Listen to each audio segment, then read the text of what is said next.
Selamat siang semua teman-teman dan juga Bu Tiwi. Pada kesempatan kali ini kami dari kelompok 1 yang beranggotakan saya Salman Farizi, Saya Sheryl. Saya Gajo. Saya Nikolio. Nah, Pada video ini tujuan kami ini yaitu untuk menentukan kapasitas kalor dan entalpi dari suatu reaksi dengan menggunakan kalorimeter sederhana. Selamat menyaksikan.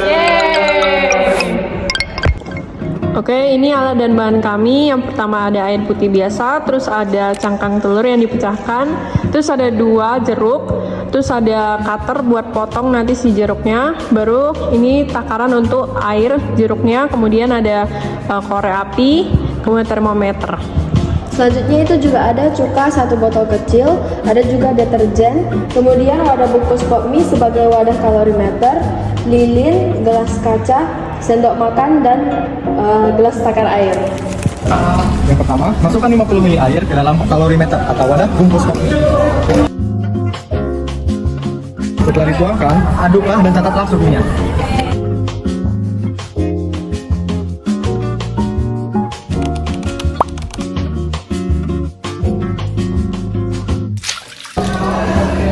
Selanjutnya kita menyiapkan lilin dan kemudian dinyalakan menggunakan korek api.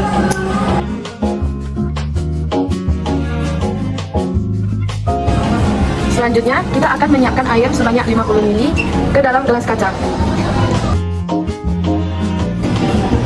Dan air di dalam gelas kaca dipanaskan menggunakan lilin. 40, udah. Lanjutkan, masukkan 50 ml air panas yang 40 Celcius ke dalam bungkus kalorimeter. Setelah itu, diaduk-aduk hingga merata. Sekarang kami mau masukkan termometer ke dalam untuk mengecek berapa derajat Celcius.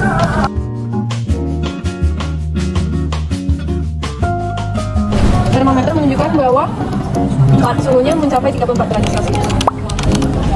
Jadi, hasil dari pengukuran ini, yang pertama, T1-nya itu yang awalnya 30 derajat Celcius. Lalu pada saat dicampurkan, suhu awalnya menjadi 34 derajat Celcius. Lalu semakin lama suhunya ini semakin turun. Pada detik ke 0 sampai detik ke 30 sampai menit ke 7 itu suhunya masih sama, yaitu 33 derajat Celcius. Terus semakin lama semakin turun hingga pada menit ke 10 menjadi 32 derajat Celcius. Jadi suhu maksimumnya itu yaitu 34 derajat Celcius pada detik ke 0 atau pada pertama kali pencampuran.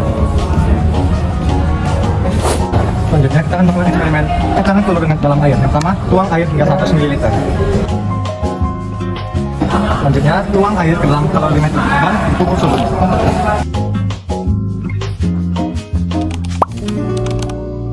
Jadi, suhu T1 yang kami dapatkan yaitu 30,5 derajat Celcius. Selanjutnya, kita masukkan cangkang telur 100 gram ke dalam kalorimeter.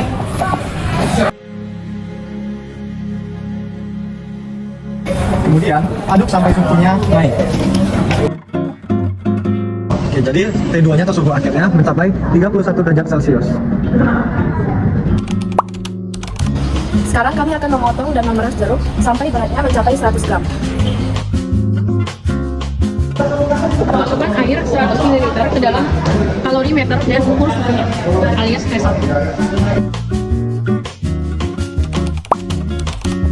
Campurkan air dengan jeruk 100 gram. Aduk hingga merata dan ukur suhu campuran tersebut alias T2. Amati dan catat perubahan suhu yang terjadi.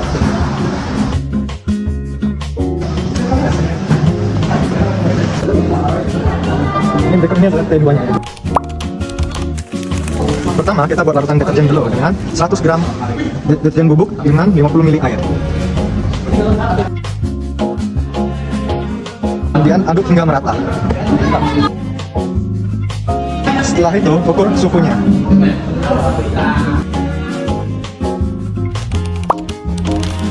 Setelah itu, tuang 50 ml cuka ke dalam gelas takar. Setelah itu, ukur suhunya.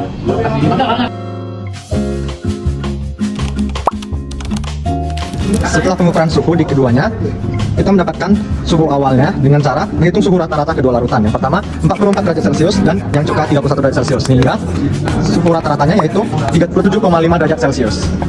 Setelah itu masukkan kedua larutan di atas ke dalam kalorimeter, lalu diaduk secara merata.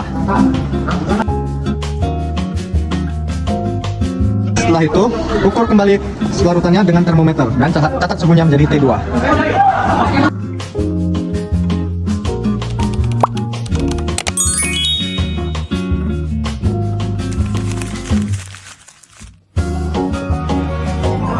Berikut ini adalah kesimpulan dari hasil proyek kami. Yang pertama, berdasarkan hasil percobaan penentuan kapasitas kalorimeter, didapatkan bahwa wadah pumi sebagai kalorimeter sudah baik.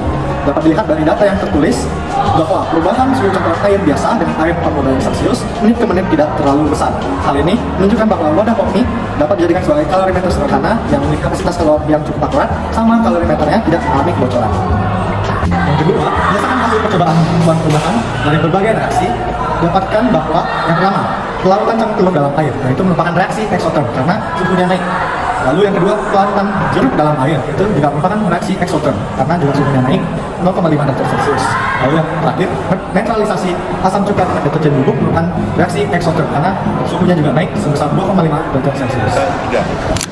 Sekian dari kelompok kami. Terima kasih.